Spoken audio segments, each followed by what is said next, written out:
And there he goes. Well, hey everyone, welcome to our Monday night live stream. I am terribly excited today because we have 4 people in the studio. We have Thrash Pondo Pons as always. He is going to be reading the comments as they come in.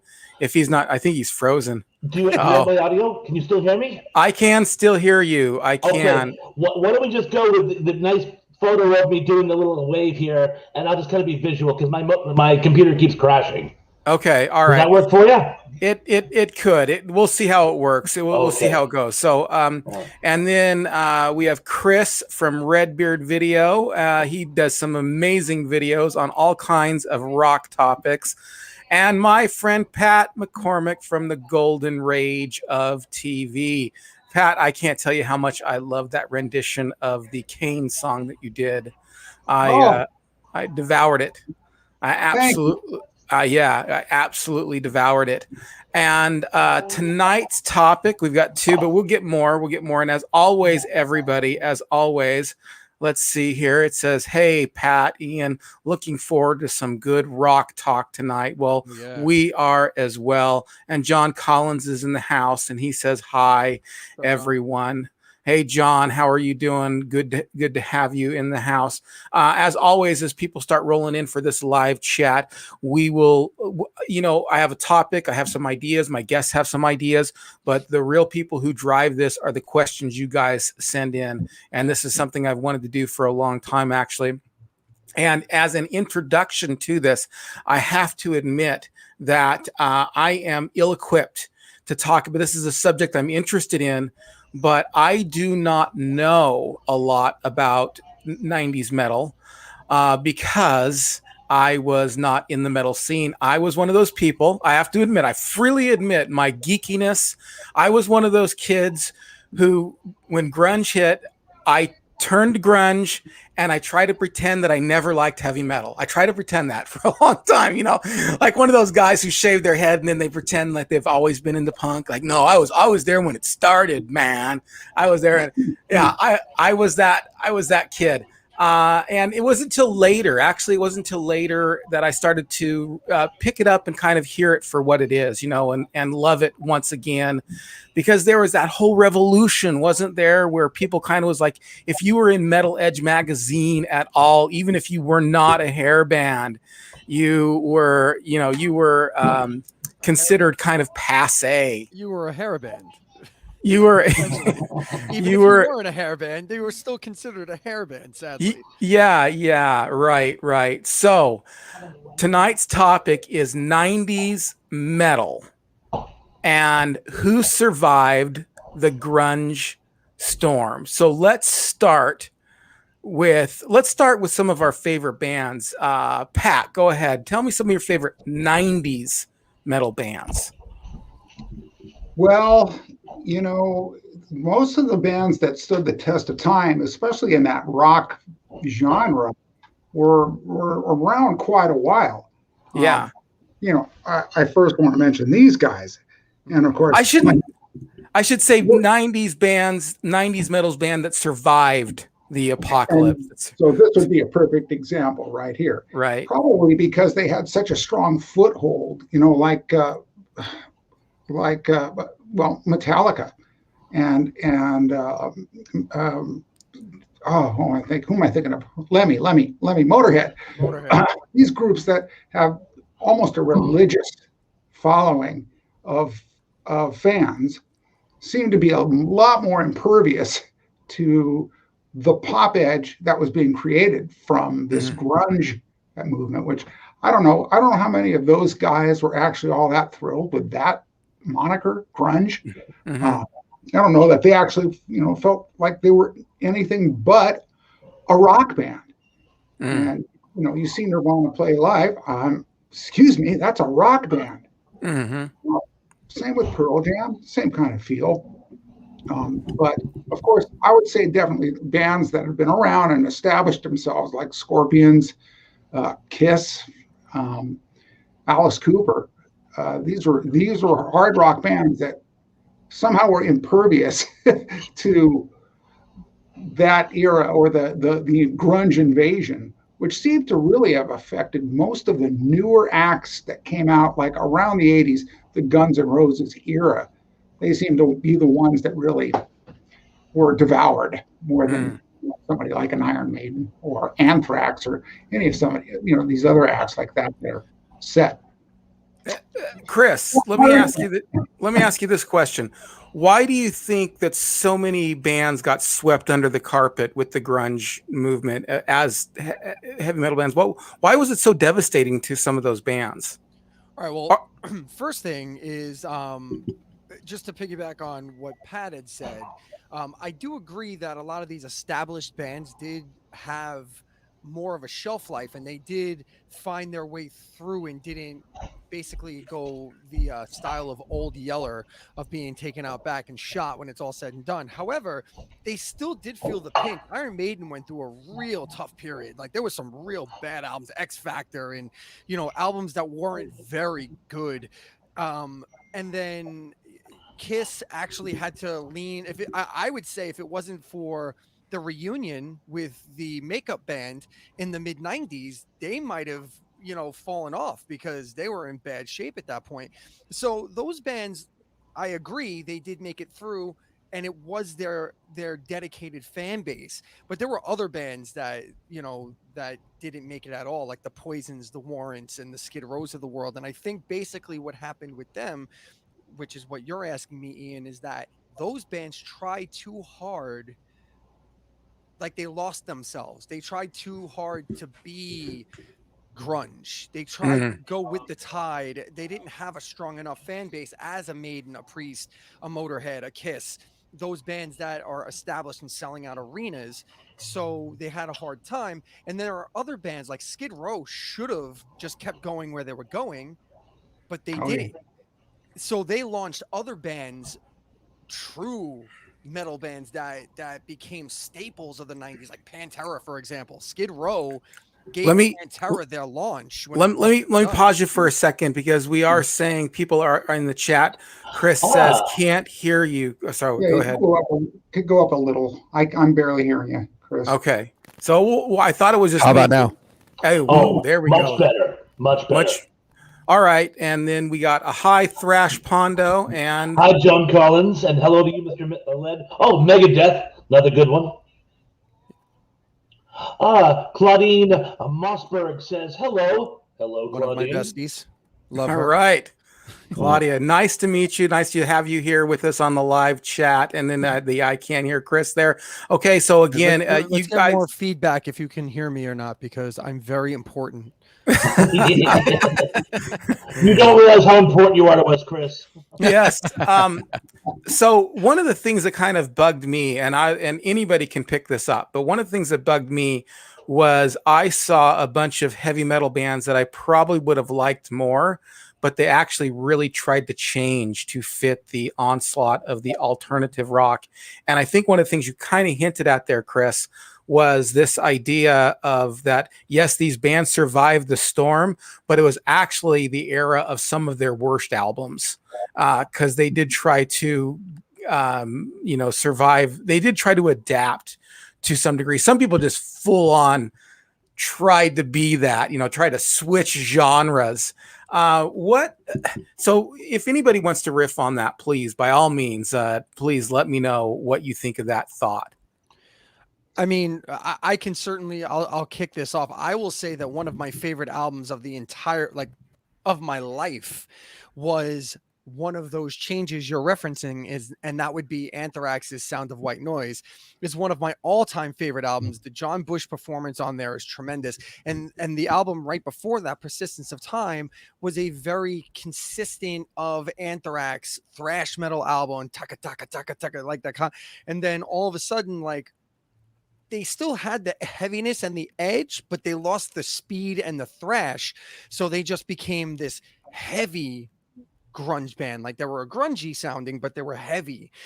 That's one of my favorite albums of the decade, let alone, of all time. I think Metallica carried their sound through for an album, and then they went full different. But the Black Album gets widely mistaken as some drastic change from what they were prior. What they did was just kind of shorten the songs Mhm. and maybe Yeah. take a little of the thrash out, but there was still some thrash moments on that album, without a doubt. And then other bands like Megadeth, they changed a little bit, but still they kind of stayed the same. I mean, Pat? Yeah. Yeah, I think those bands also saw this grunge thing come in and not only take over the live performance thing, but the radio. And look, you rule the radio, you rule the world. Mm-hmm. So at that point, I think, well, we're not coming from Seattle. We don't have that started poor. We were thrust into the limelight and we're rich and famous. Now what do we do? And I think a lot of them went, well, I got this ballad that that might get us some airplay. And of course, that was always the kiss of death, even though it would get airplay and sometimes go way up on the charts. I think that was part of what drove a lot of them to lose who they were and destroyed a lot of bands. Personally, that's what I think. But when Smells Like Teen Spirit came out, I don't remember if I was there. I'd say my memories are getting really a little more vague than they should be. But I was either there or I was in the next room when Alice Cooper, because I was good friends with his band, heard it come on and said, "Everybody stop, everybody listen," which everybody did. And he went, "That's the next thing they were hearing on the radio. I guarantee that's the next big thing." Losing Pat. Yeah, you just went all completely fuzzy on us, Pat, there. But I heard you. Yeah, your audio's. I don't know what's going on here. I mean, I don't know where Pat is, but there's a massive storm outside my window right now. So yeah, well, and this is again trying new equipment, and why would it suddenly go bad? That's the question. Right. Is it still bad? It's real fuzzy. There's a real fuzz to it. But that okay. You try to fix it, and we'll riff here on this. One of the bands two of the bands that I want to mention that I really thought that changed their sound as a result of the onslaught of grunge was Motley Crew, for one, changed their sound. When they got rid of Tommy Lee and they did that Swine Nation album or whatever. What's the name of that album? Generation Swine. Generation Swine. Yeah. If you listen to that sounds way more kind of punky, kind of alt rocky than it does heavy metal-y, to me anyway. And then I noticed some stuff in Def Leppard as well that kind of changed as well. They changed everyone. I don't know. I think everyone was changing their sound. They were trying to fit in. And then you had the whole thing with Kiss. I mean, Kiss went from that kind of rock band to a heavy metal band, and then tried to do the grunge thing. They tried to, adapt the grunge thing. So let me interrupt you there. So as the historian in this room, first off, nailing down a specific style that Kiss would be is almost impossible. They've changed their faces so many times in terms of style. And the one album you're referencing, which would be called Carnival of Souls, because Revenge, people want to say that 1992's Revenge was like a grunge album, but it really wasn't. It was just a heavier version of what they were doing in the 80s anyway. It was just a better album. It was just better.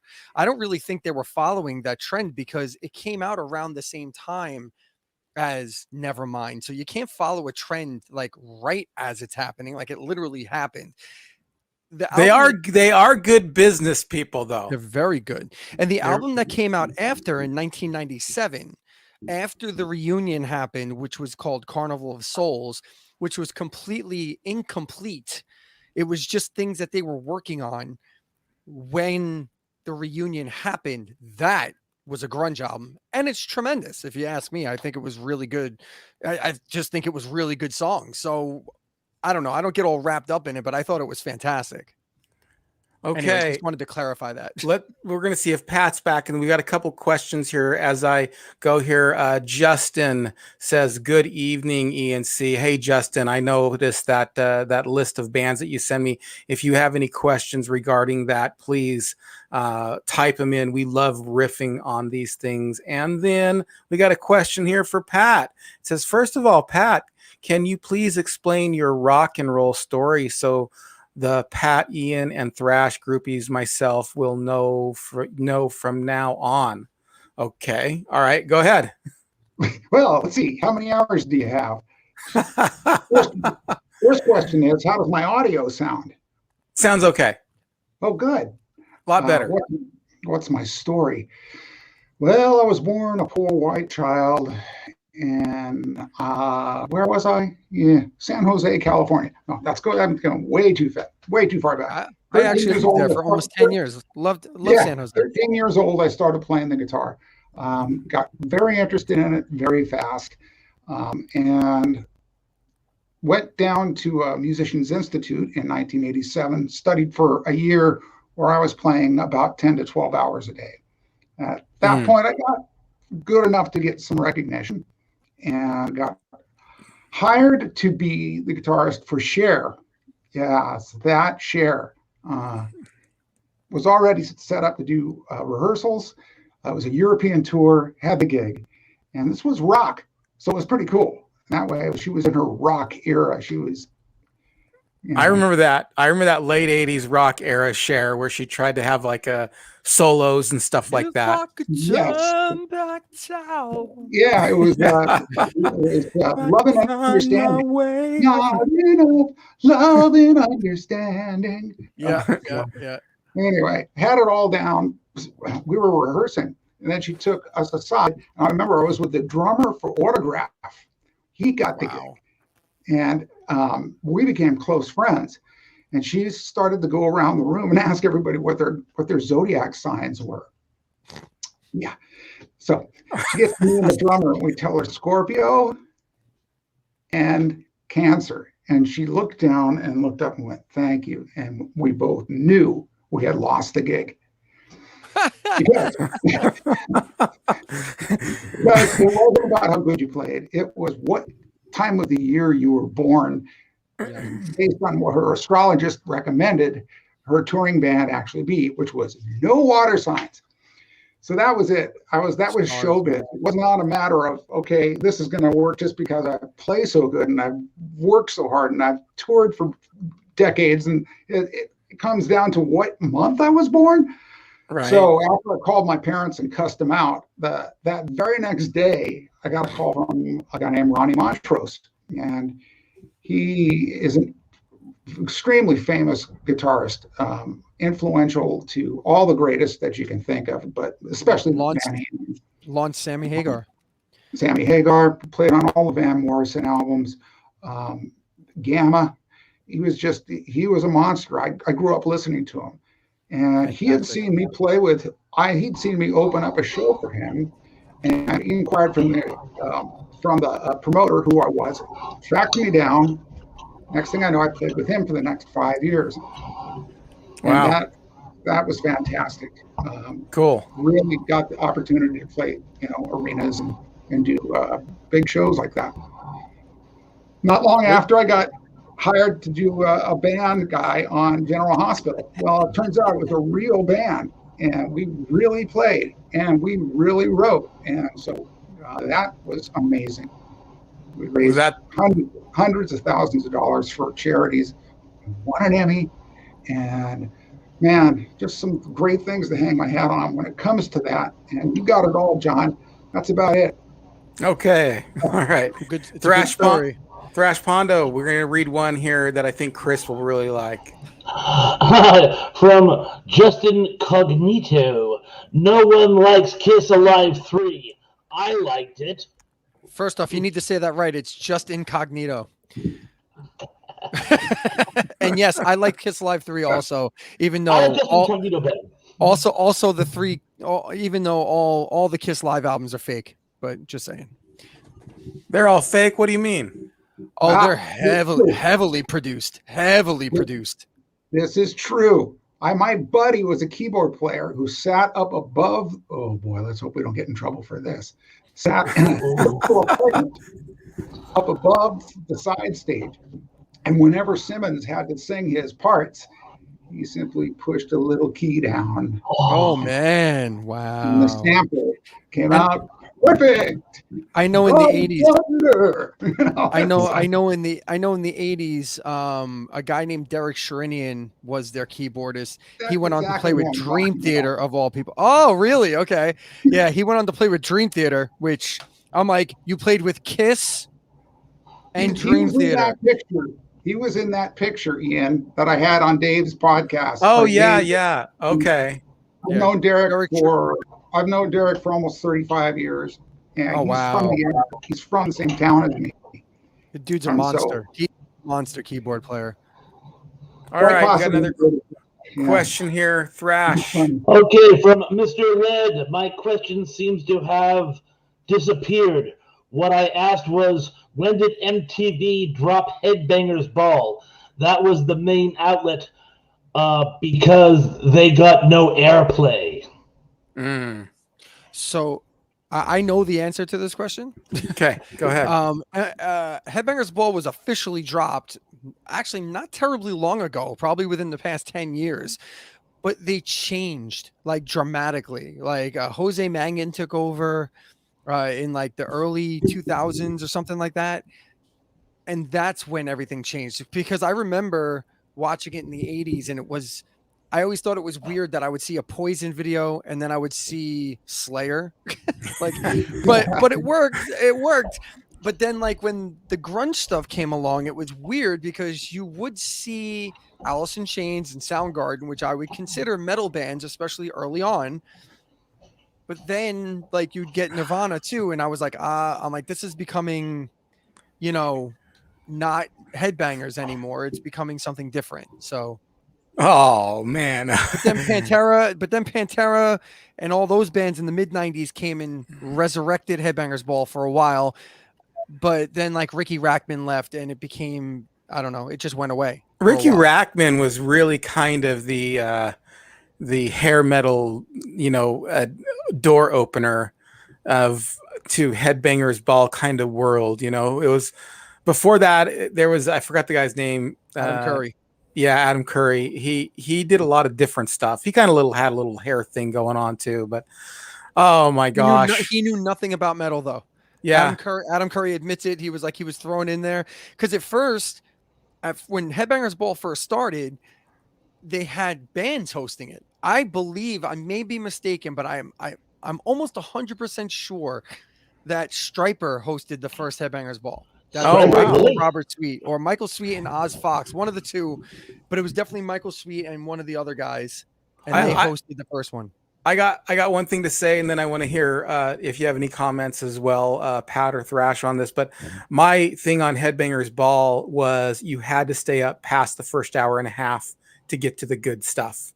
So, I mean, you got some really deep cut bands after that, some bands that then I would go look up. Yeah, all the popular bands the first hour and a half. They were great. I loved all of them too. I was a big hair metal guy in the late 80s myself. But you got, I mean, this is when I started hearing bands that I still listen to this day, like DAD and oh gosh, there were other deep cut bands that came on after that. And I don't know if I even answered his question, but we're just talking about the Headbangers Ball. What do you guys got to say, Pat? My own video fall apart. Hold on. We've had technical difficulties tonight, haven't we? Yeah, we have. We have had technical difficulties. Let me get to some highs here. Let's see. Sure. Mr. 79 Man, hi ANC. I was just chatting with him the other night on Dave's Archives. Georgia Ayers, hi everyone. Devil Horns TV, hola. Hola. Devil Horns, Diablo Horns. Hola, ¿cómo está? De Diablo. I'm looking for some questions here. I know that there was a question here with, go ahead. Mr. 79 Man, Pat, what are your thoughts on Creed's Mark Tremonti? The singer, right? That's the singer guy, right? That's the guitarist. It's the guitarist. Mark Tremonti's the guitarist. Well, those guys, when they first hit, they were huge. And I mean, I thought, I like where this is going. His thoughts are huge on Mark Tremonti. It just kind of got weird there after a while. I mean, there was some mental issues going on with Scott Stapp was the singer, and he had some issues for sure. Yeah. So Mark Tremonti's a great guitarist. Yes, no, I felt the same way about the guy for Hoobastank, that they were like a lot of the same. Even the Offspring guys had that just this. It was a punk power. I don't know. I loved that tightness, and so he brought that to it for sure. There you go. Yeah. Yeah, I was not a Creed fan personally. I don't know how good there were a lot of bands that had good musicians in them, but I thought their song quality wasn't good. There's two things you got to have in a band. I mean, you got to have people who can actually play the instrument, and I think the more important thing is you have to have good songs. And if you don't have good songs, or if your songs just sound like other band songs, then and there was a real every time you create a piece of art, you create the people who want to recreate that piece of art and wish that they had created it. And I think that, and then at that point you move from the imitation. A little bit later you move to the influence, and that line can be a little thin. What's an imitation and what's just was your influence? And for me, Creed was just a little too much imitation, and other bands a little later was just like, no, they sound like them, but they're just influenced by them. I liked Alter Bridge better than Creed personally, which is Mark Tremonti's band after Creed, because Miles Kennedy is such a tremendous singer. Like I'm lying. It was one of the few times that I was like moved almost to tears during a show watching Miles Kennedy and Alter Bridge cover Say Hello to Heaven after Chris Cornell died, and he owned that song, like absolutely owned that song. It was incredible. I'm like, that guy should be in Soundgarden today. If they ever replace Chris Cornell or try to go on without him, he's the guy. Miles Kennedy, he's tremendous. All right, got another question. Just Incognito, did I say it right that time? Hell yeah. Yeah. Do you think Creed took a lot of heat just because they started as a Christian rock band? I love them personally, even though Scott started to forget his lyrics later on.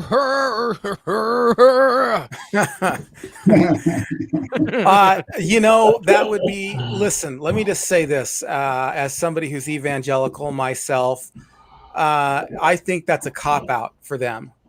They took a hit because they're not good. That's why they took it. I mean, this is my personal opinion. I don't like the band. Okay, I'll be honest with you. I don't like the band. It's not to say that they're not good musicians. He can sing. The guy can play guitar. Drummer can drum. Bass can bass. Whatever. I'm sure. I just didn't like the band. And the fact that they were or were not Christian had nothing to do with it, in my opinion. I just thought their songs I thought they were too much of an imitation. To me, it was just too much trying to sound like what you wish you created, but didn't. Look, there's a fair amount of Christian bands that didn't forsake their Christian roots, like Stryper, like Skillet, Under Oath. There's another one that I'm forgetting that did not forsake their whole thing, and they still made it big in the secular world. Like I saw Skillet at Aftershock Festival in Sacramento back in like 2013. They play mainstream stages. Switchfoot's another one. Like these are bands that had commercial success in the top 40, and they still do their Christy stuff out there when they're doing their thing. So I don't know. I agree with you. I think that Creed should have just stuck to their guns and did their thing and hurt you higher. Like they should have just stuck with it. Go ahead, was that their thing? I mean, were they like, man, let's not forget we're a Christian band? I never got that. Well, I thought that they were criticized. I think they were a rock band who happened to be Christians. They got criticism for it. Whereas opposed you being a band and you're pushing criticism just like you're pushing Satanism. I didn't get that from them. Maybe I didn't listen to their lyrics close enough. I didn't get that we're pushing the idea of religion in music, which I personally don't like. I like really hard rock. I'll take it as hard as it comes. When it starts singing about the glorification of the Dark One, which makes total sense considering the music, I feel like that's a religious song. That's not. I'm not into this music for religion. I get it's like the music is my religion, So I don't know. I didn't ever really picture him that way. I guess maybe having that big cross on his chest made it would have been a good giveaway. Well, I mean, it's not. No, it's not so much that they were like. It's not like, but like Stryper went and blatantly praised God. They threw out Bibles. They did the whole thing. But like, and Creed never did that. But I think the problem with Creed and where they ran into trouble, specifically with Scott Stapp, the singer, was when the question came up. I don't remember exactly how the whole Creed's a Christian band thing, how it manifested and how it became an issue. But I do remember that there was like some denial and some back and forth. And then Scott Stapp started acting out, and then he had a drug problem. He was like, oh, well, he was a Christian. And then he got forsaken for the whole thing. It was a mess. I think it was more about the denial of it than it was about the fact that they were actually Christian. Yeah. I got a couple more chats coming in. Tracy Ross Myers. Hi, Tracy. Hey, Tracy. Now this is one person who actually knows a ton about music. If you ever want to listen to anybody that's a Christian band that are Christian or is a Christian artist that is a terrific band, it's a guy by the name of Mike Knott, Knott, and he's done a band called Aunt Betty's. He's done a band called LSU. Lifesavers. He's done Mike Knott. He's done all kinds of stuff, and he's fantastic. He's fantastic. I love his work. I'm a full blown heathen, but I like me some Christian metal. I mean, there's some bands out. Spoken is tremendous. I love Old Stryper. I love it. It's like the birth of power metal. I love Old Stryper. Mr. Led. There were a lot of great Christian bands that had some great shredders like Vengeance and Bloodgood. Oz Fox is phenomenal too. Yeah, Oz Fox from Stryper, and Michael Sweet was the other lead guitarist in that band. He did half of it with Oz Fox, and one of the best singers I've ever heard, ever. That guy was I agree. Beast.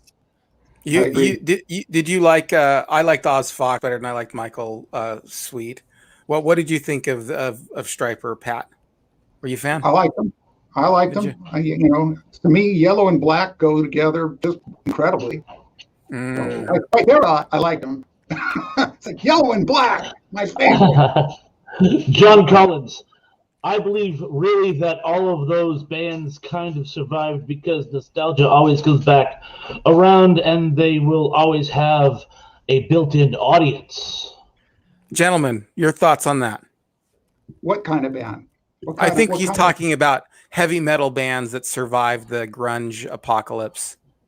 Right. What kind of on what we were saying? John brings up, Maiden, The Priest, Alice Cooper, like we brought up, and then there were those hybrids of like Social Distortion. Am I still distorted? No. He asked Social Distortion. Social Distortion as a sort of a merger. I always called them there's no real name for it, but instead of, you remember Lex Interior coined the phrase punkabilly. I thought of Social Distortion as sort of metal-abilly. You know what I'm saying? Yeah, sure. Yeah, sort of like a honky-tonk version of heavy metal. So a fusion band, if you'd say. But Go ahead, Thresh. Sorry, dude. No, go ahead, Thresh. Oh no, but I mean, I think they fill under the umbrella of heavy metal. No, yeah. I mean, they're on the They're on the cusp. I would agree with you there. I think the difference, John, is John Collins. That's who his name was, right? Yeah, John. Yes. I think the difference was the difference between nostalgia and making it through is like, for example, bands like Skid Row, Winger, Poison, even Def Leppard to a degree. Like these are bands that do survive on nostalgia, on the old stuff. Whereas Iron Maiden just put out a brand new album 2 weeks ago. Now, it's dreadfully boring, and I don't recommend anybody listen to it. But a lot of people seem to like it. A fair amount of people seem to like it. And at least they're still, they're still able to sustain enough to put out an album. Like they've put out a new album every year for like the past forever. Like they've never stopped putting out albums. Neither is Judas Priest. Motorhead, if Lemmy didn't die, they'd probably still be churning out albums. Yeah. Anthrax is still putting out albums. Metallica is still trying to put out an album. So like, I think that's the difference. Like these other bands do come up and they do have their niche, and they play live. And, I just saw Winger over the summer and they were fantastic. Like they still sound amazing. Dawkins sounds awful. But they're still around. Like they're still around, but they're not putting out new music because nobody cares. And I think that's the difference between sustainability and nostalgia. That's a great point. That's a great point. That's a great point. Pat, did you have something to say about Iron Maiden's new album? They have a challenge on the floor there. Iron Maiden's new album's a little boring from what I hear. That's the rumor mill. I'll just say I don't own it. I'm definitely more of for the earlier era. But let's face it, they're getting old, and the fact that these guys can still rock and still want to rock is pretty amazing. I also think that, like with a lot of those other ones that stood the test of time, they weren't just worried. They weren't just being carried by the American market. I mean, these were worldwide. Maiden has legions of fans worldwide. I mean, South America, they're almost a religion. A lot of fans they had that demographic of, well, you don't think we're big here, you should come to Japan. Right, you don't think we're big here, you should come to Bolivia. No, and they're the ones that go to Brazil and sell out a soccer stadium with 150,000 people in it. Like that's, and I agree with you there. That's sustainability. That's the type of thing you're talking about. And then on top of that, bands like Iron Maiden and Anthrax, and again, like they may have changed their sound in the 90s to try and like go with the times, but I think that's the difference between the really special bands that become things of legend and do sustain, and the ones that are good for 3 or 4 albums and then they just don't have enough, is that they can change their style and still be effective. It's like that Anthrax album, Sound of White Noise. Brilliant, just brilliant. And they changed their sound. They just changed everything and it's still amazing. Like, so I think that makes all the difference. We got some comments to get through. This one is for you, Thrash. Mr. 79 Man.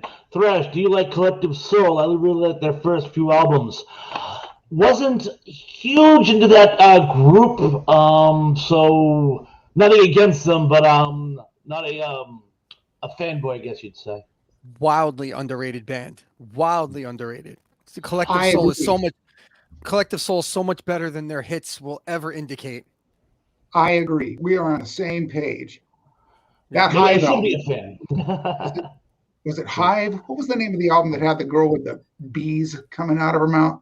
I don't recall that. I'm a lot like Thrash in the fact that I'm not a fan per se, but I know that I've listened through all of their stuff and I'm like, this band is great. Like why did they really, they had these hits that are good and solid rock songs, but then the stuff that they do on the album, it's like listening to Toto. It's the same thing. Like you listen to their hits, but then you actually listen to their deep cuts and you're like, this is a hell of a prog rock band. Like what happened? Yeah, exactly. Mr. 79 Man again. Skillet is great. ENC, do you like POD? Do I like POD? I don't hate him. I mean, I really don't know him that well. So, I mean, I listen to some of their hits. I've been listening. They're on my playlist when I run. So I will, so I'll listen to that. I like Skillet quite a bit. I like the singer for Skillet. I like him quite a bit as an individual. So I just saw Skillet in concert about 2 weeks ago, and I said it earlier. I'm a full-on heathen. I felt way out of place. Like it was just stranger in a strange land moment. I'm sure you would have. And I've seen Skillet in concert many times. However, I will say 2 things. One, they put on one hell of a show. Like their concert, dude. The singer, I forget, John Cooper is his name, I believe. Yeah. John Cooper. He comes out for one song and he's got smoke cannons on his arms. I'm like, what the hell is this guy doing? He's like, wow, like he's shooting every badass. That's number 1. Number 2, Jen Ledger is a gem. Female drummer, vocalist, and is the real MVP of that band. And look out for a video on Redbeard Videos. There is a 5s coming up that may include her. So if you're a Skillet fan, come over to my channel soon. There might be a video about her soon. So isn't it amazing how it makes you just immediately fall in love with her? Yes, it does. Yes, it God, does. she can do that. I like her. It's great. Like And her a she's lot. not, she's not like this amazing drummer. She's not playing Neil Peart level drums, but she's doing enough. And she sings effectively. Like she does some lead stuff too. She's so good. She's very good. Jen Ledger is a fantastic artist. Pat, I didn't mean to cut you off there. I go ahead. All right. I was just agreeing. The Dan Dilly blog. Hello, Dan. Hello, Dan. LOL. I went to a Striper concert once, just once, and everyone there was smoking weed. I don't know if he was making a Johnny Dangerously comment there. I think so. Once. Just once. Yeah. My brother hung me on a hook once, Johnny. Just once. Yeah. Oh, John Collins. Hello, John. I think the more difficult question is, how do bands make it now with everything being so scattered? I think YouTube is the obvious answer, but still. So thoughts? Pat, the professional musician in the room, we'll let you go first on this one because I have many thoughts on this. How do bands make it now?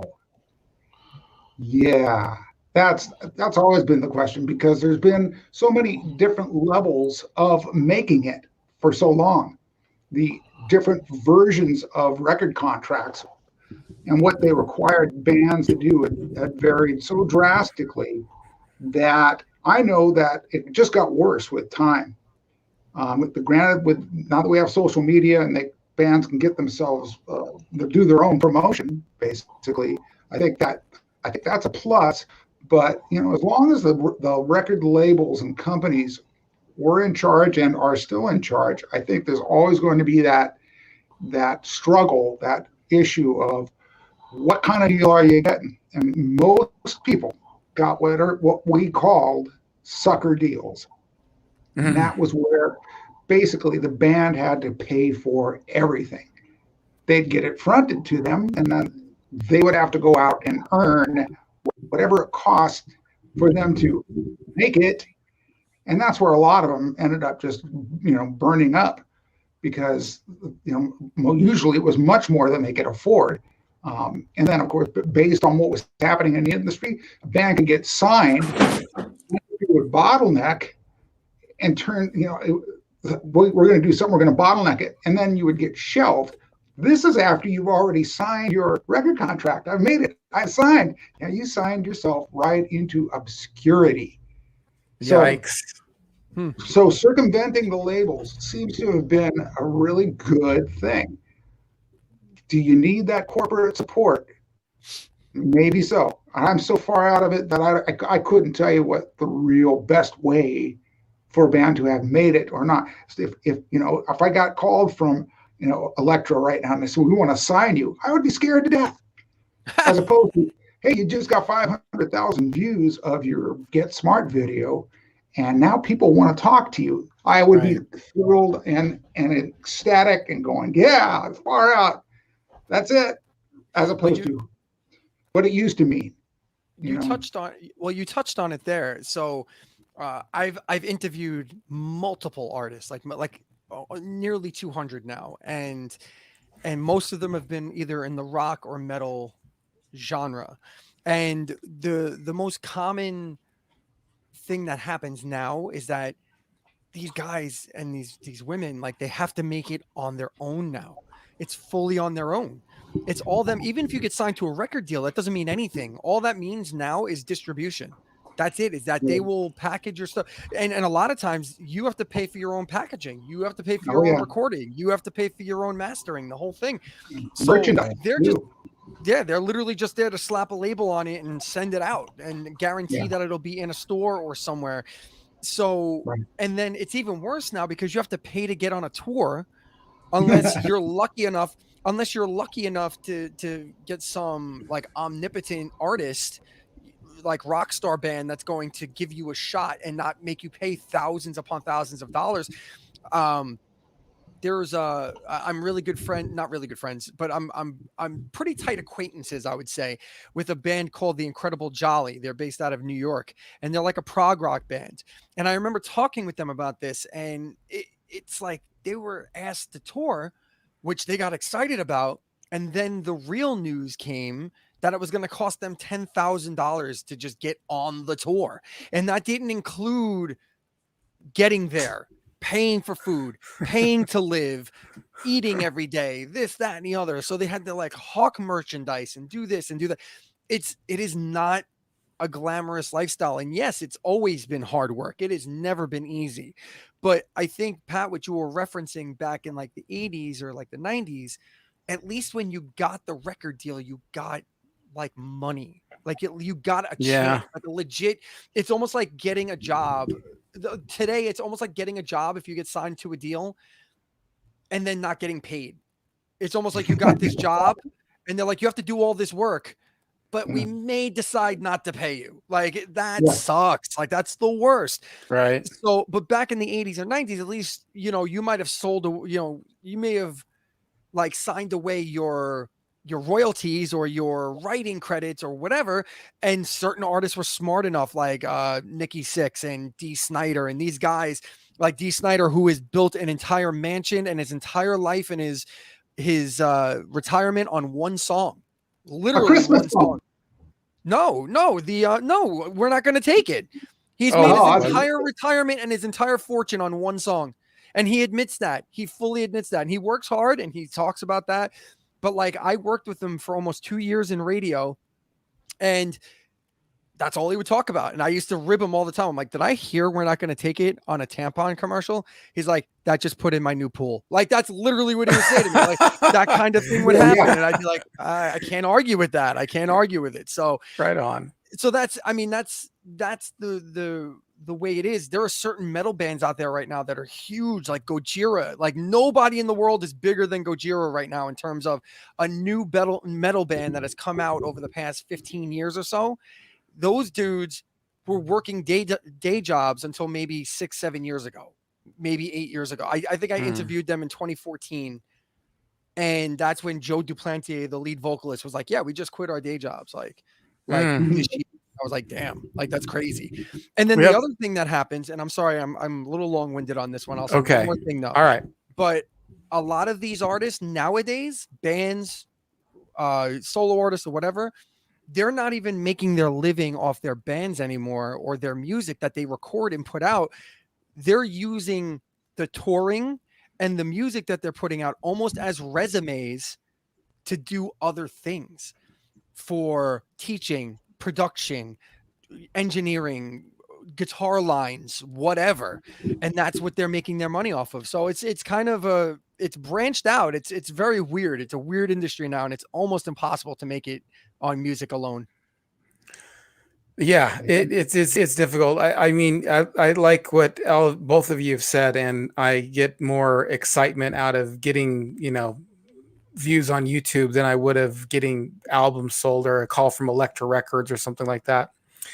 Tracy Rothmeyer said, I liked Three Doors Down. Yes, part of that late 90s. Who knows what kind of music it was? I don't really know the type of music that you could call it. Something post-grunge. Post grunge, yeah, I think that's the name of it I actually. like that. I like that. That's what I love. I love Sum 41. Those guys, man. As soon as I heard that, they're very punk, but Yeah, they're punk, man. They're you know, Offspring to me was like that. Yeah, that's punk too, but They were it's part of still the punk, rock. yeah. It's Yeah. still got that in your Well, face one thing- rock dynamics. one thing- you know? yeah, but one thing we can't confuse, and there was a I don't know if you guys remember the show. There was a show, it came on VH1, and it was a guy who was doing a documentary on all different kinds of metal, and he did Metal Evolution. Metal Oh, yeah. Evolution. Yeah, that was the Banger Brothers. Yeah, and he would go all over the world, and he would interview people, and then talk about the different bands that fit into that. What's that type of metal that comes over from England? Dwala metal or something like that. Do you know what I'm talking about? Yeah, there's Comes a from name. England? Black Yeah, metal? it's Black metal? No, Well, it's got a weird name. Yeah, Huh? he dove into the different realms of he got the everything. black. It's And whether or not they have their own names, it's something gothic, who knows? I'll figure it out. I can't type Unicorn right metal. now and look it up. But one of the things that really super bugged me, and I think this was just a mistake that he made, was he put grunge in a type of metal. And I was like, look, grunge is not metal. Okay, it isn't. Alternative rock's not metal. It has some overlaps because metal is a type of rock music. So yeah, and it's a type of heavy rock music, and grunge and alternative rock is a type of heavy rock music. But then to say, that's like saying, well, all horses have 4 legs. My dog has 4 legs, therefore my dog's a horse. Like, no, that's the same kind of confusion. Yes, there are all kinds of 4-legged animals, but not every 4-legged animal is the same kind of animal. And that was one of the things that really bothered me. I'm like, no, this is actually different. It's still rock. Yeah, we're still dealing with that overall category. Well, but okay. it's not metal. It is not. It is there. I have to admit that early Soundgarden was a little metally. You knew what I was going to say.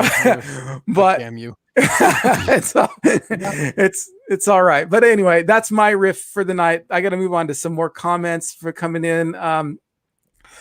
The Daily Dan blog says, I'm all messed up. I was into Ozzy, Dio, Black Sabbath, Motorhead. I don't know if that's messed up. This explains a lot, Dan. But that's perfect. That's a good example of the bands that I was talking about earlier that sustained and changed. I mean, even Slayer, who is the thrashiest of thrash bands back in the day, Divine Intervention, 1994, was a shift in their sound to try and kind of nudge in that direction. Now, granted, Slayer still is Slayer always, but it's still, you can hear a sonic difference for sure.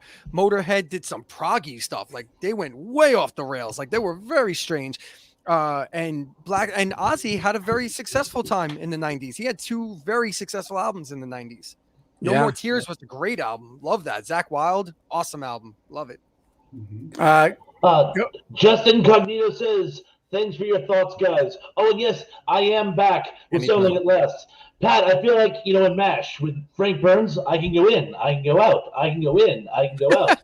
We'll see how long I stay in this time. So, Tracy Roth Myers, hi, Tracy, loved Metallica. I still do. Tracy Roth Myers again. Hey, the Stones are almost into, if not in the 80s, laugh out loud. Into their 80s, I believe it. Sometimes you have to kind of paraphrase what they're actually writing. Into their 80s. We just lost the Stones, by the way. You did. R.I.P. Yeah. R.I.P. One more, and I'm going to let you guys riff on this. Justin Cognito says, remember when Paul Stanley yelled at the dude for wearing a Maiden shirt during his interview? No, I don't. But what's the problem with that? Paul needs to relax. Like, what is he mad that Bruce Dickinson's a better singer than he is? Ouch. Oh, no. And Paul Stanley's one of my heroes. So there you go. I mean, Dickinson can still do it. Paul can't. So there you go. I'm just saying it. Never saw them as any sort of direct competition whatsoever. I know. Maybe stage show at best. If you want to go for like supremacy and an arena rock show, maybe. but I think Kiss wins that one by a front, I do too. A little bit. I saw Iron Maiden, and it was in the early '80s, and that crowd was so excited when Steve Harris put his foot up on the monitor. He simply put his foot up on the monitor. That's it. And Steve Harris was the man. 40,000 people just went crazy. Yeah, and I thought that was the lamest thing. I was such a big fan, but I was like, that's his move. Oh well, think about Kiss fans though. They go ape shit. They go ape shit when a man sticks his tongue out. Let's get it together, all right? Yeah, but it's got blood and there's explosions going on. It's one heck of a tongue. It really is. You got to admit it. And fire comes out his ass every now and then. And okay, sorry. Georgia Ayer says, "I know Tina Turner, us not the genera, but I want your opinion." I'm going to assume she means Tina Turner was not the. I'm going to guess that topic. Yeah, I'm going to guess that they were saying that she's not the topic, Tina Turner. But let me just put in the 90s. Let me just say I love Tina Turner. I loved her. I thought she was great. I loved her song. I wasn't really. No, she's not. No. I'm speaking to her in the past tense, man. What the hell? Well, back in the day, we were referring to a certain specific period of time. I loved Tina Turner. I had a huge crush on Tina Turner in the 80s. How could you not? I even loved her in Beyond Thunderdome. Oh, hell yeah. And to me, that was my least favorite of the original trilogy. I know people differ on that. We Don't Need Another Hero is a great song, though. I love that song. I love that song. No, Tina Turner is beastly. Her voice is amazing. Like she's one of those the most recognizable voices in music history. You can't deny her. Be good to me. And her real reputation as one of the nicest people in show business too. And you don't just get that. You earn it. And so always nice to hear that. Not to mention her legs, but wait, did I just mention her legs? Sorry. Family. Devil the Horn CV says Ministry killed it in the 90s. I liked Ministry. I thought they did a good job on the Crow. I thought the Crow did an excellent. They had an excellent song on the Crow. Or Ministry overshadowed by Nine Inch Nails. That's pretty much what happened to them. Yeah, Al Jorgensen was one of the pioneers, and he doesn't get the love he deserves. Okay, go, Pat. Any thoughts on Ministry, or not your cup of tea? I'm calling. I'm going to play my Chris card here. I'm a total heathen, so I don't know who the hell you're talking about. Ministry's far from a Christian band. Yeah, it's not. Don't let the name fool you. Don't know. They were part of what was called. I didn't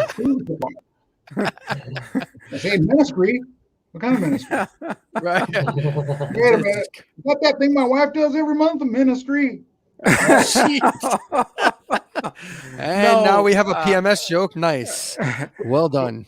Well, no, they were part of the industrial music. Yeah. Of course. I should have known. Oh, well. Crazy Rob Myers. Ministry killed it in the 80s, too. We got some Ministry fans out there. Yeah, well, now she's getting deep now. Yeah. I don't know any 80s Ministry. Wow. Mr. 79 Man says, Pat, do you like Megadeth? I'm a fan. If so, what do you think of David Ellefson on bass? Ellefson. Yeah. Sorry. I knew I was going to butcher that name. Sorry. That's okay. It's all good. Just give him proper props. The answer I would be, hello, me. I think that Dave is... If he had somehow been able to work out his issues with the early Metallica and had stayed in the Metallica, watch out, Ian's going to get me on this one. I think they would have been a better band. Not that they could be a better band, but I think that Dave had an ability to play the guitar really well. Okay, I'm not going down that road. I'm not going down the hole, Ian. No. Wait, what I am saying is Ellefson. That was the question. Yes, he's an amazing bass player. Absolutely. So, Pat, I have to ask them because you're a guitarist. No. You're gonna ask. So if the band Metallica was Dave Mustaine and James Hetfield, and a lot of the early Metallica, specifically the early Metallica, was very guitar, like Kirk Hammett is a guitar hero, and he murders Dave Mustaine as a lead guitarist. So much so that Dave Mustaine had to go and get Alex Skolnick to play for Megadeth. How would they have been a better band? I'm just curious what you're seeing that I missed. I think because I'm interested. Merit, I think in the merit aspect, look, Mustaine, when he was thrown out of the band, they figured he was just going to go end up in a gutter and be dead soon. And quite frankly, that is quite a lot how he lived his life. Yeah. But on the way to the gutter, he stopped by and signed a $10 million deal. Yeah. But what that tells you is that he had either the greatest lawyer or the business people working for him, or he had his own contribution to make. He had a lot of talent. And that's what I think is the case. I agree. And could he have been a better choice for Metallica? I don't think so, because I don't think they would have had that sound. I think Kirk Hammett is as much a part of the sound that we love in Metallica. And, even though I turn down the solos when they come on the radio, I turn it back up, and I know he's playing there. So I'm not. So you don't like Kirk Hammett is what this boils down to. I do like Kirk Hammett. I love Metallica. It's the soloing that has always been a bit difficult. I love Rush too. I think Rush they're one of my favorite bands. My favorite But band when ever. Alex Lifeson decides he's going to take off on a guitar solo, I give pause and go, why those notes, Alex? Really? You just played the most monstrous progressions with this incredible rhythm section. Why those notes? Are those notes in there? All right. Okay. All right. We're going to move this conversation forward here. Pat McCormick. I'll let you guys. Here it comes. No. There's no hate. Look, when it's all said and done, like, I respect everybody's musical opinion. I just wanted to understand, because personally, I like Megadeth better. I like their songs better. I like, Holy Wars to me is one of the greatest, like one of the very first true progressive metal songs that have ever been written. That song is amazing. But I just think what I think would be missing from Metallica is the guitar solos. And I love Kirk Hammett, and I love what he contributes to that band. And I'm not a guitarist, I'm a singer. So I think the only thing I would change in Megadeth is I like Hetfield's voice better than Megadeth. So I like Mustaine better as a songwriter, but I like Hetfield's voice better. Like, it's one of those. I have to agree with that. I like Hetfield's voice better than hello folk. He sounds like his. I don't hate him either. He's good. He's good. But James Hetfield's a better singer in my opinion.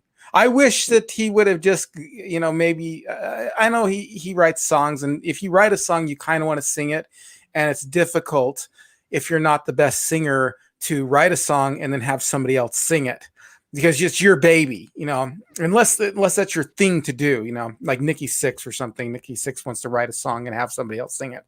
But anyway, we won't go there either. And just one more thing, since we were talking about bassists from Megadeth and Metallica, Dave Ellefson is a tremendous bassist, but all three bassists that ever played for Metallica are fantastic. Cliff Burton, Jason Newsted is woefully underrated, and Robert Trujillo is just also woefully underrated, underutilized in that band. Good stuff. We got I don't think Robert was underrated. I know Newsted was in a perfect position because he was in the era of the Black Album, so he's got his mansion thanks to that album. But I mean, they tortured him. Cliff was the best. Mm-hmm. Yeah, I feel. Cliff was the best. He was one of the best. I actually didn't hear about Cliff until after I heard about Steve Harris, and I was going around saying Steve Harris is the best bassist, and somebody said no, Cliff is. And I don't know who the best bassist is, but I'll tell you what, they are both in the running for being the best bassist of all time. Geddy Lee. That's a top Sorry. one for sure. Geddy Lee. Yeah, of course, Geddy Lee. Geddy Lee. Right. Okay. Okay, Mr. Collins says, Pat, if you're a person of a certain age, say 35 and beyond, isn't it an abomination what MTV has become? Shouldn't Viacom be respectful of the audience and rebrand their channel out of respect and dignity? Yes. When it turned to reality television, it was a bummer. I was there right when it started. I was there before MTV had commercials. Oh man, that was awesome. But then, Real World, was that what it was called? Real World. Yeah. The actual first reality TV. Yep. The beginning of the end, and then it went on to not have anything to do with music at all. So yes, it should be rebranded to reality television, but that's of course already there too. They just need to bring it back, like the guy in, oh God, who is it? Jules from Britain. It's a show where the bands play in a circle. They're all set up, and he walks around and introduces the bands. They perform, and they're all in the same room. Oh, what's the name of this, people? Come on, Jules. Is it Top of the Pops? And we're talking all the best bands in the world, and of every style. It's kind of like that, but it's not. I mean, it's. I don't watch it. I don't know. Oh, what's it called? Oh man. Well, somebody will come up with it. It's the best music show I've ever seen. It's MTV. But what's best is, again, it's live, and all the camera does is just it sits in the middle of the room and pans around slowly to all the bands performing a single song, and then they all stay there and watch each other. It's just the coolest thing. That's MTV. I wish they would do that. Yeah. We got a question for Chris. Me and Chris can host it. Absolutely. I'm there, man. I'm there. All right, man. You got to have me a guest sometime. Sure. An EMC. Mr. 79. Rap portion. Oh. By the way, you guys can at least hear me okay, right? Is my audio okay? Good. Mr. 79 Man says, Chris, what are your thoughts on Tommy Lee's drumming? So my thoughts on Tommy Lee are kind of all over, because I used to think he was vastly underrated. And I used to be a drummer when I was not a drummer, but I used to dabble in drums when I was a teenager, and then I never played. And then I just started playing again. And recently I've started to try and play. Like, I started with what I thought was easier stuff. So I came to Motley Crew, and I'm like, I'm gonna play some Motley Crew. Tommy Lee's a serious drummer. That guy's no joke. And not only does he play like good stuff, but he's creative, especially when you consider the genre he was in and the time that he was, his contemporaries, the people he was playing with. He was very creative. Like, he wasn't playing your basic 4/4 stuff, even though Motley Crue is very basic as a band. Nikki Sixx wasn't exactly Geddy Lee ripping up the bass there, and Mick Mars was a good guitarist, but it wasn't like he was playing anything crazy. But Tommy Lee was playing a lot of offbeats, a lot of swingy type of stuff. Like, he was way better than probably the rest of the guys in his band. Honestly, I think Tommy Lee's pretty solid. Quite a showman too. Oh, absolutely. Well, that goes without saying. I mean, he used to sit so low. His knees were like by his ears. I'm like, yeah. Right. All right, we got a question for Pat here. Mr. Led, Pat, or anybody, what do you think about Frank Marino? He's been around since the 70s. Fantastic guitarist.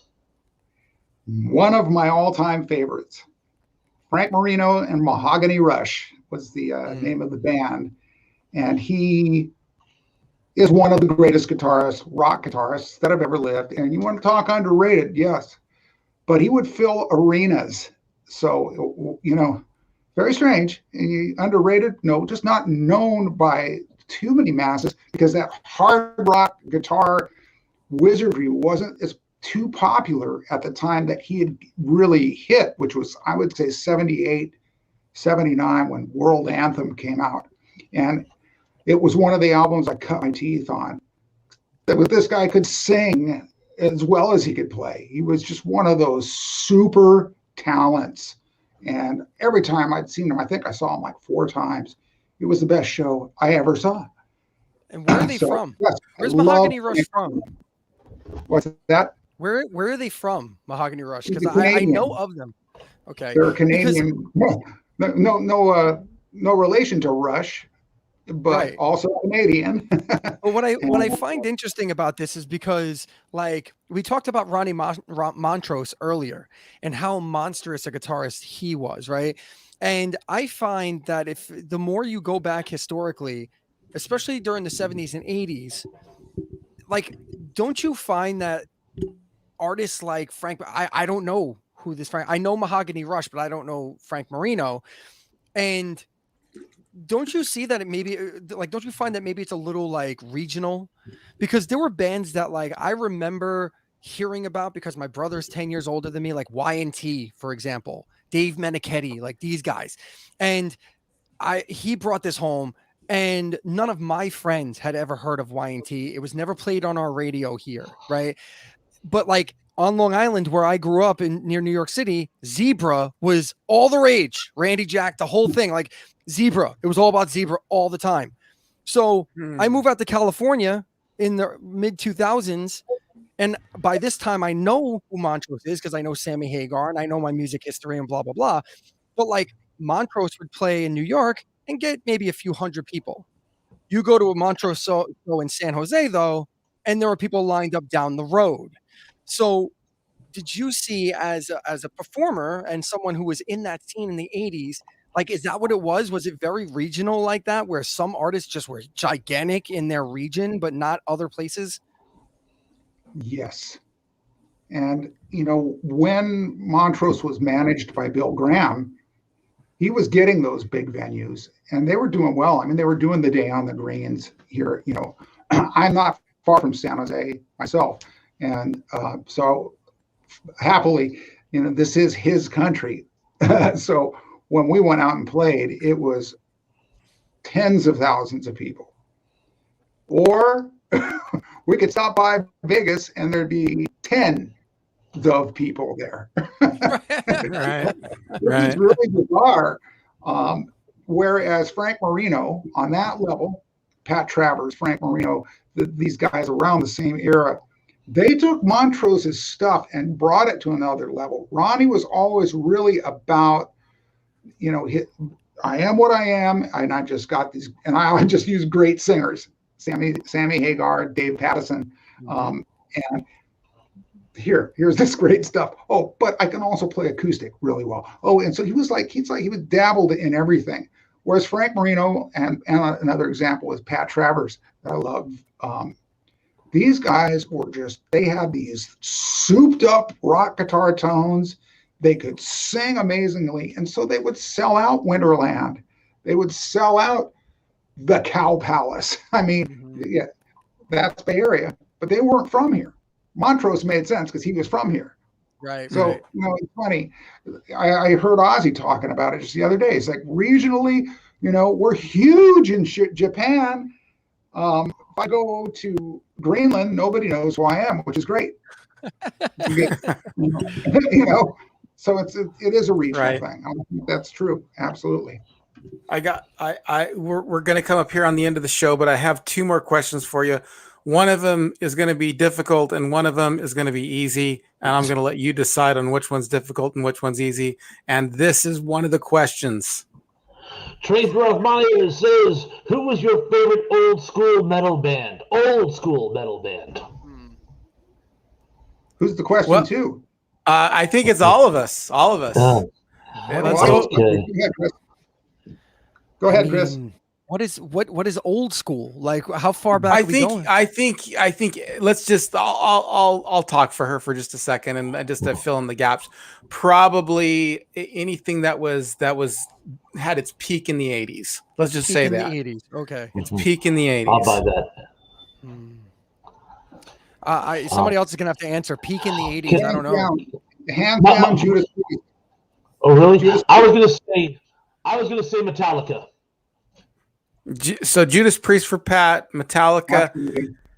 Well, Yeah. for me, it was in the '80s. It was Motley Crue. That was my band. That was that was my favorite band when I was 14, 15 years old. I was. So if you ask me back then, if you ask me now what my favorite band is from back then, I actually couldn't decide. If I was back then, it would have been a toss up between Wasp and Motley Crue. So those are two of my big favorite bands at the time. Yeah. I mean, if you're speaking to 1986 10-year-old Chris, then I would have to say Kiss. Like Kiss was hands down my favorite rock/metal band, but they were barely. I mean, I guess 1985 Animalize Asylum was pretty metal for them. So Animalize was a pretty metal album, I guess. So, yeah, I'll go with Kiss on this one. I guess looking back now in the 80s, I mean, I really love Anthrax. I love the old Anthrax, but I didn't in the time.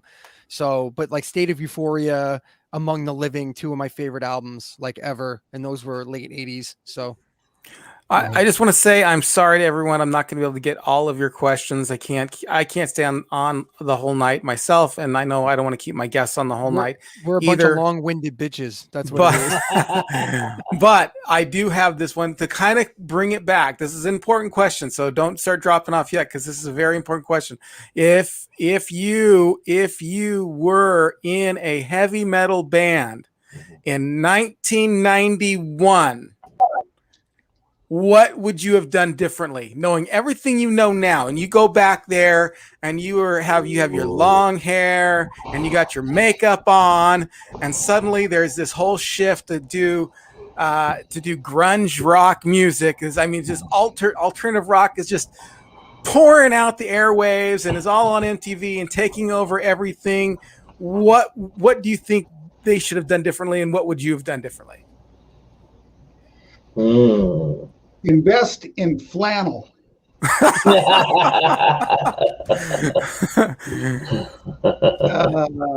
And stay away from heroin. Good advice. Sage. That is sage advice. Seemed to be a prevalent problem with that Seattle scene. And what a sad shame it is with the amount of talent that we had coming out of that era, of that style. I mean, the list of singers is just astonishing that are gone because of it's horrific.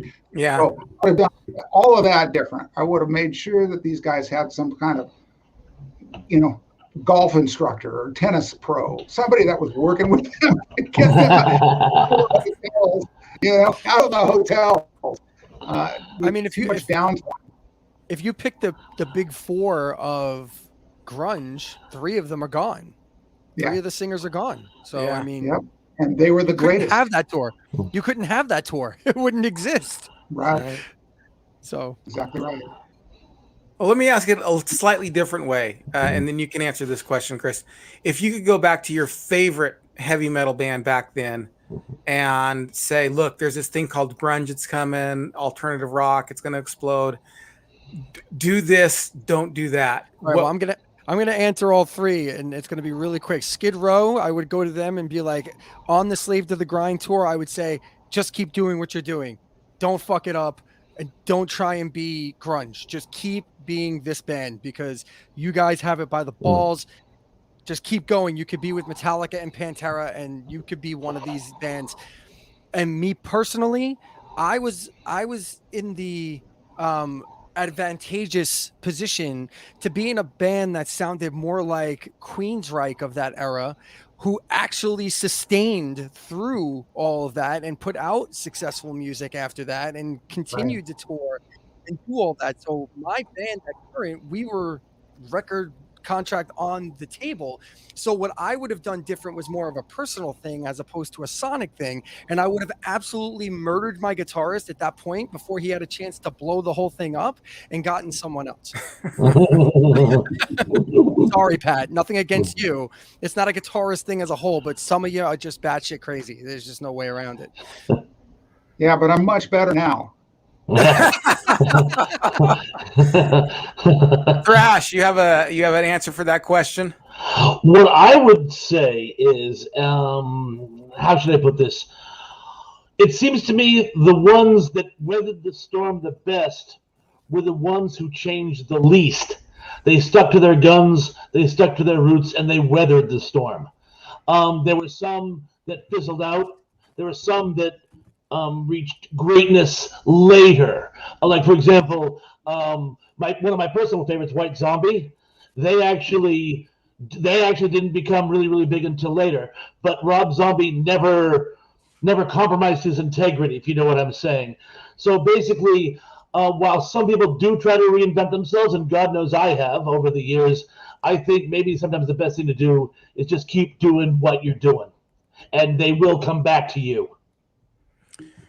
As somebody closing the show, as somebody who did switch genres of music, at least for my main style, I have to say that the bands that I liked the least were the bands that I thought tried too hard to fit in. Mm-hmm. And I would say that just stick to, I think everyone's kind of said that already. And I would just, if I was to go back and put my arm around a band, I would just say, stick to your guns, just keep doing what you're doing, weather this out. It's going to fade it out pretty quickly. I mean, it's still an underground rock movement, but metal is still a strong commodity. All right. And then last questions. Tell everybody where they can find you on the interwebs. Chris, go. Redbeard Videos on YouTube. I have a myriad of shows between The Fives, which is a countdown show, other rant and ravings, and I have if you're a big Kiss fan, go over there. I did a 4-part show, which comes out to about 2.5 hours of something called Fandom Files. I'm boasting about myself. It's awesome. And then there's a Redbeard Videos group on Facebook. Redbeard Videos. Just go there. We have discussions. I throw out topics every day, or at least I try to every day. And those are the 2 best places to find me. Patrick. It's Golden Rage of TV, not Golden Age, Golden Rage of TV, because it started off as a hard rock tribute to classic TV themes that I recorded myself, arranged myself, and I'm quite happy with. So you can go to my YouTube channel at Golden Rage of TV and see those. Then you can also see what I'm doing more now, which is a talking head of TV trivia. Much like Dave Sundstrom, I go back and talk about classic television because there's just so much interesting, fun stuff. And I try to take a new look at your old favorites. So that's what I'm doing. All right, Thrash. And you can find me right here at Thrash Pondo Ponds on my content channel. I do reviews of vintage film and literature, vintage sci-fi horror preferred. But lately I've been doing a whole series on what people loosely refer to as dad jokes. And I've gotten some wonderful traction with that. So if you feel like a few groaners late night, please check out. I just put out 2 new posts. One was lost in the internet somewhere. If I decide to believe I had some technical problems. So I put on a new one. You get out of here. I put on a new one and an old one that I rediscovered lurking in the bowels of the interweb. So there's 2 new pieces of content. Right on. Yes, thank you, everyone. As for me, as always, you can meet me right here on Retro Serial. This is also a podcast as well. So if you're driving in your car and you're listening and you want to listen to the Growing Up Generation X trivia, arts, entertainment, that's what I do. Please go to my Patreon page, support us. We have 2 levels of support. We have the tip jar, which is only $3 a month, to say, hey, you're doing a good job over there. Keep it up, young man, or keep it up, old man. And then we have the Cornflake Club, and that's $5 a month. You get all videos and podcasts 1 day early, not live streams and not special videos as well, but you get everything else 1 day in advance. And coming very soon, I just put this out today, and I did a sneak preview. I did a little show and tell. Like in school, when you were in school and they did a show and tell. I did a show and tell on that. And you have an OnlyFans? Nice. I have a what? An OnlyFans? Nice. No. Did I say that? You said show and tell. I got dirty. I'm sorry. Oh, I don't know. All right. But no, I did a show and tell on the Polaroid camera, which I'm going to be doing because in the Honeycomb Hideout, it's going to be exclusive material. You're not going to be able to get it anywhere else. It's just going to be for the Honeycomb Hideout fans. And I went through this old 1985 camera where I talked about the fight between Polaroid and Kodak and a little history on it. And so it's just going to be about growing up Generation X as well there, but just exclusive material. I want to say special thanks to my guest tonight. It really means the world to me that you guys are on. And I want to say a very special thanks to all of you who wrote in. Guys, listen, I have to, every week I say this from the bottom of my heart. I love you. You make this show what it is. I love the interaction that you give and show my guests and show me. It means a tremendous amount to me, more than you will know. Please don't forget to like, comment, subscribe if you haven't already, and then take one of your videos that are on here, take one of the videos on here and share it on your favorite social media. All right, guys, blessings, and we will talk to you again real soon.